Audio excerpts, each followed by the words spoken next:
Shalom putra-putri kerajaan surga yang disayang oleh Tuhan. Seri pesan pengembalaan yang ke-20 kali ini diberikan judul 1001 macam berkat.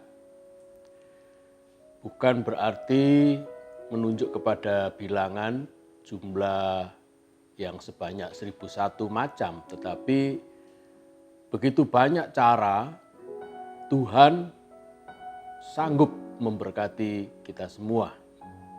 Saudara yang dikasihi oleh Tuhan, keunggulan dari kekristenan adalah Tuhan kita adalah Allah yang berdiam di antara kita. Gelar dari Tuhan Yesus adalah Immanuel, Tuhan yang menyertai kita dan yang berdiam di antara kita semua. Itulah keunggulan dari iman Kristen. Artinya Tuhan kita itu betul-betul real, nyata, saudara. Bukan abstrak, bukan berada di tempat yang jauh tinggi tidak terhampiri, tetapi betul-betul saudara bisa rasakan kehadirannya di tengah-tengah kita. Nah, kalau Tuhan kita itu real, nyata dan bisa dirasakan, bisa kita alami, maka tentu saja berkat-berkatnya pasti juga akan dapat kita nikmati, kita terima. Berkat-berkatnya juga real dalam kehidupan kita. Sebab itu tidak ada alasan untuk saudara meragukan kesanggupan daripada Tuhan dan berkat daripada Tuhan. Dan kali ini kita akan renungkan 1001 macam berkat. Kita buka nats Alkitab kita dalam kitab Esra pasal 1 ayat 1 sampai 6. Esra 1 ayat 1 sampai 6. Pada tahun pertama zaman Kores, raja negeri Persia, Tuhan menggerakkan hati Kores, raja Persia itu, untuk menggenapkan firman yang diucapkan oleh Yeremia, sehingga disiarkan di seluruh kerajaan Kores secara lisan dan tulisan pengumuman ini. Beginilah perintah Kores, raja Persia, segala kerajaan di bumi telah dikaruniakan kepadaku oleh Tuhan Allah semesta langit. Ia menugaskan aku untuk mendirikan rumah baginya di Yerusalem yang terletak di Yehuda. Siapa di antara kamu termasuk umatnya, Allahnya menyertainya. Biarlah ia berangkat pulang ke Yerusalem yang terletak di Yehuda dan mendirikan rumah Tuhan Allah Israel, yakni Allah yang diam di Yerusalem. Dan setiap orang yang tertinggal dimanapun ia ada sebagai pendatang, harus disokong oleh penduduk setempat dengan perak dan emas, harta benda dan ternak, di samping persembahan sukarela bagi rumah Allah yang ada di Yerusalem. Ayat 5. Maka berkemaslah kepala-kepala kaum keluarga orang Yehuda dan orang Benyamin, serta para imam dan orang-orang Lewi, yakni setiap orang yang hatinya digerakkan Allah untuk berangkat pulang dan mendirikan rumah Tuhan yang ada di Yerusalem.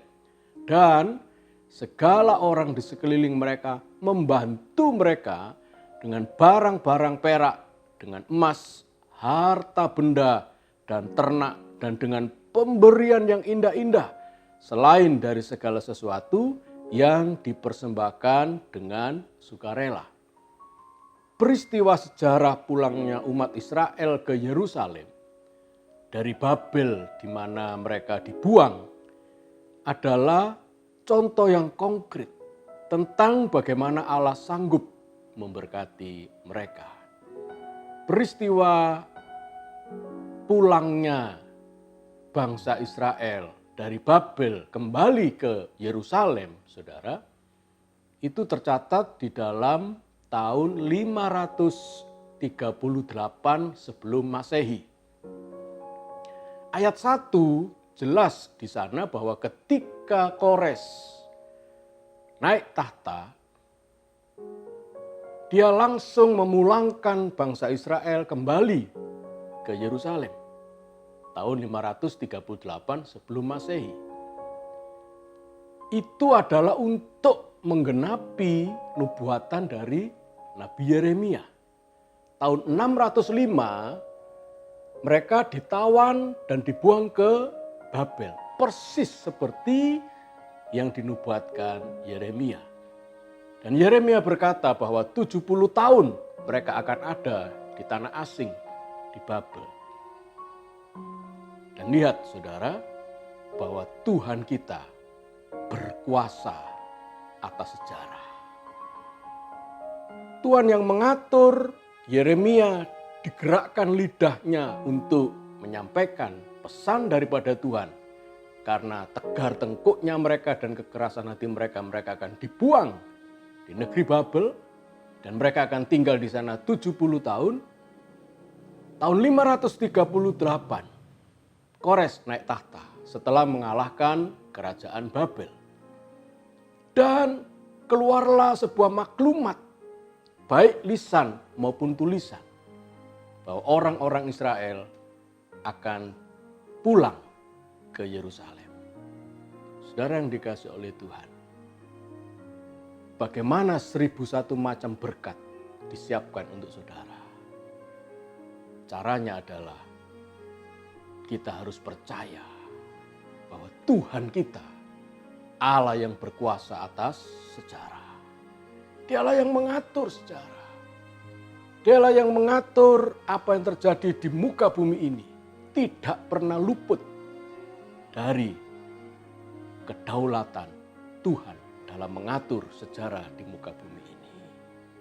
Saudara yang dikasihi oleh Tuhan, kadang-kadang mungkin terucap di bibir kita, kenapa wabah COVID-19 ini terlalu lama, belum selesai-selesai. Ini adalah sejarah yang terjadi di seluruh dunia. 200 lebih negara di dunia ini mengalami hantaman daripada wabah COVID-19, saudara. Tapi jangan pernah lupa, Tuhan berkuasa atas sejarah. Kalau wabah ini masih diizinkan Tuhan, dan sejarah ini masih ada di muka bumi terjadinya wabah penyakit, satu saat, saudara, dengan kedaulatan Tuhan, wabah ini juga akan berhenti. Berkat yang luar biasa ketika kita berada di tengah-tengah wabah COVID-19 pasti juga akan dicurahkan untuk saudara. Yang kedua, kita belajar bahwa Tuhan tidak hanya berkuasa atas sejarah, tetapi Tuhan berkuasa atas hati raja-raja dan penguasa di bumi. Kita berpikir bahwa hanya raja yang menyembah Tuhan yang benar, yang hatinya bisa dikendalikan Tuhan. Keliru, saudara.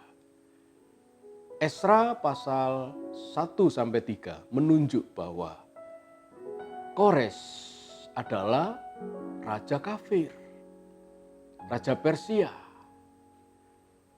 Antara Persia dan Babel zaman sekarang yaitu Iran dan Irak, saudara, jaraknya dari Yerusalem 2000 km. Dan Kores ini bukan orang yang mengenal Tuhan dan yang hatinya takut akan Tuhan. Murni dia adalah orang kafir. Tetapi saudara bisa melihat bahwa ayat-ayat ini membuktikan bahwa Tuhan berkuasa atas hati raja dan penguasa.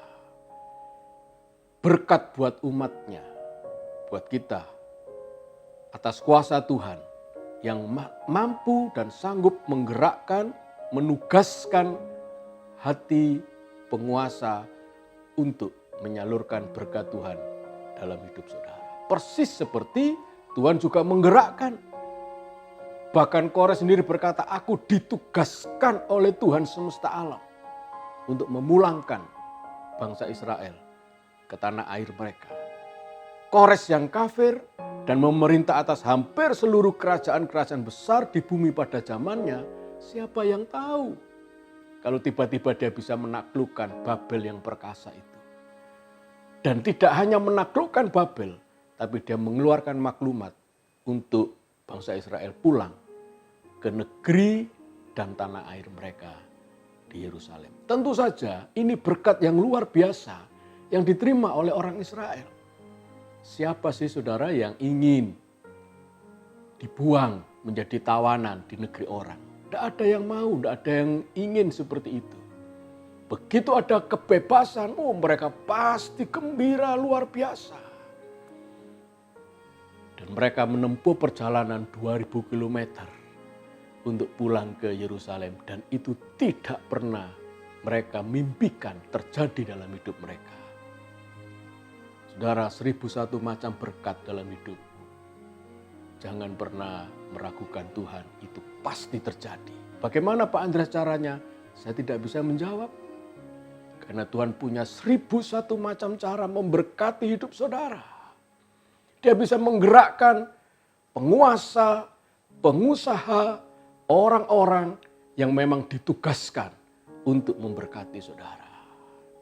Yang ketiga, 1001 macam berkat disiapkan, disediakan oleh Tuhan atas harta manusia. Dia berkuasa atas harta manusia. Saudara, dikatakan bahwa dalam memberkati orang-orang Israel, Tuhan memerintahkan tetangga-tetangga yang tinggal di dekat umatnya untuk memberi emas, perak, harta benda, ternak, dan pemberian yang indah-indah. Ayat 4-6. Luar biasa, saudara. Kita tahu bahwa tetangga-tetangga mereka, orang-orang Babel, itu juga orang-orang kafir.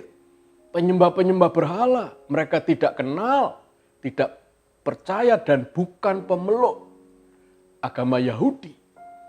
Tapi harta mereka ternyata dikendalikan, dikuasai oleh Tuhan untuk diperintahkan, diberikan kepada umatnya. Bukan harta sembarangan, saudara. Perhiasan-perhiasan emas, perak, pemberian yang indah-indah, bahkan ternak diberikan kepada bangsa Israel.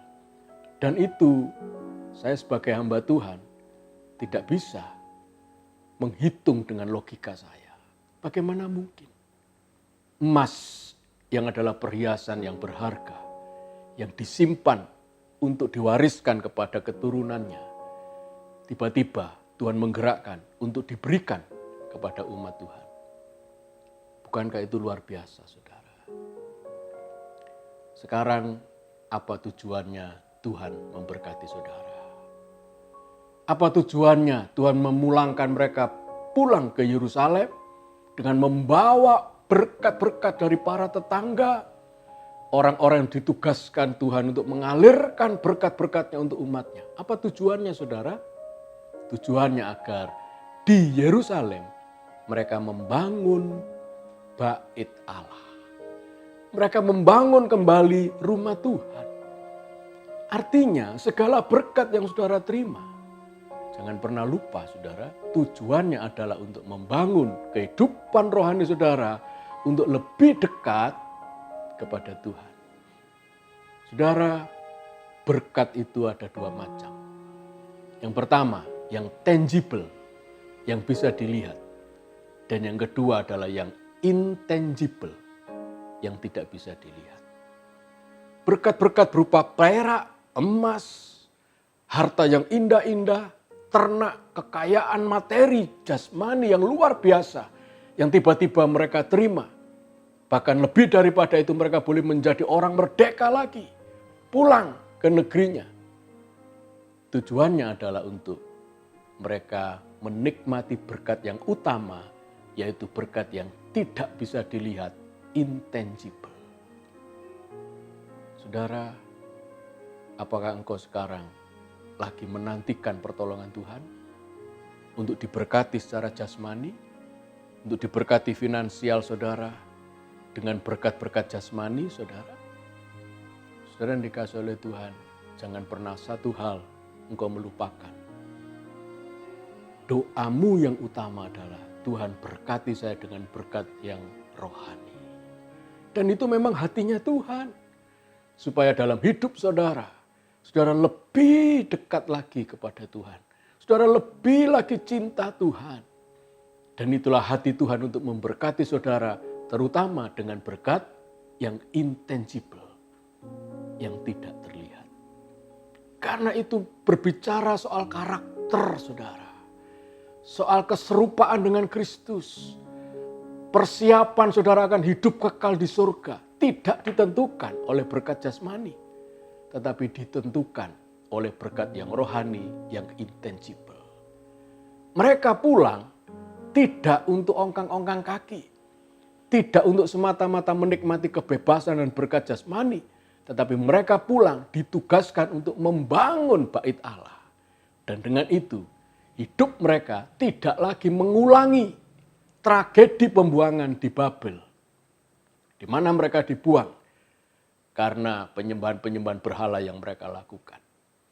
Mereka kembali pulang ke Yerusalem menjadi pemeluk, pecinta Allah Yahweh, dan hidup rohani diberkati secara spiritual dalam hidup mereka dengan beribadah di bait Allah. Mari kita renungkan ini, saudara. 1001 macam cara Tuhan memberkati saudara untuk tujuan yang sangat penting, yaitu kerohanian dan karakter kita. Amin. Saudara, mari kita nyanyikan pujian lama.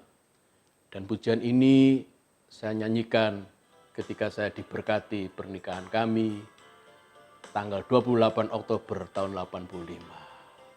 Haleluya.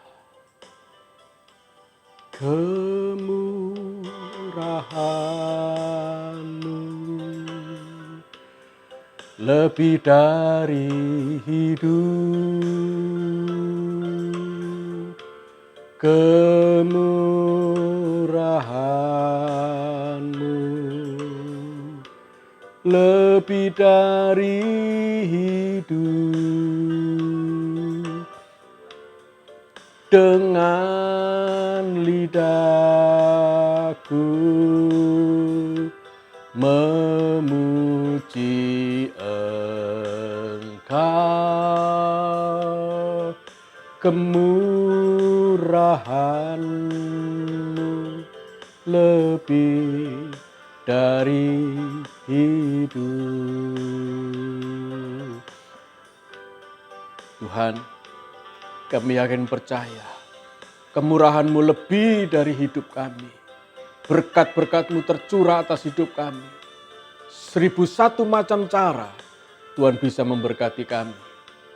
Tetapi yang lebih utama, yang kami rindukan dan menjadi hati Tuhan adalah berkat yang tidak tampak, berkat rohani untuk menumbuhkan spiritualitas kami dan kerohanian kami. Lebih cinta Tuhan, lebih dekat kepada Tuhan, serupa dengan gambar Kristus sendiri. Terima kasih Tuhan, berkat melimpah, damai sejahtera daripada Allah Bapa, kasih karunia putranya yang tunggal Tuhan Yesus, dan persekutuan dengan Allah Roh Kudus, memberkati kami semua, mulai hari ini sampai selama-lamanya. Mari yang percaya kita katakan, amin. Tuhan memberkati saudara, sampai bertemu lagi di pesan penggembalaan yang akan datang. Haleluya.